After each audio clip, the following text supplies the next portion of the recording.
Hello everyone, আসসালামু আলাইকুম। সবাই কেমন আছেন? আলহামদুলিল্লাহ আমিও ভালো আছি। সবাইকে ঈদ উল আজহার শুভেচ্ছা। ঈদ মোবারক, ঈদ মোবারক। আজকে আমি আছি খাগড়াছড়ি দীঘিনালা উপজেলায় তারাবুনিয়া নামক একটি স্থানে। সেখানে দেখেন চতুর্পাশে সবুজের সমারোহ, সবুজে ঘেরা একটি গ্রাম এবং গ্রামের চতুর্পাশে দেখেন পাহাড়ের উঁচু উঁচু পাহাড়ের কি সৌন্দর্য, সবুজে ঘেরা এবং আকাশ মেঘলা আকাশ, অসাধারণ বাতাস।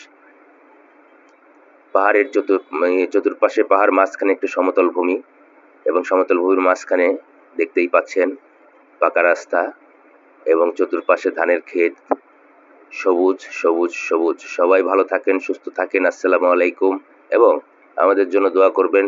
আর সবার ঈদ কেমন কাটছে? ভালো কাটুক, সুস্থ থাকুক এই প্রত্যাশায় আজকের মতো এখানে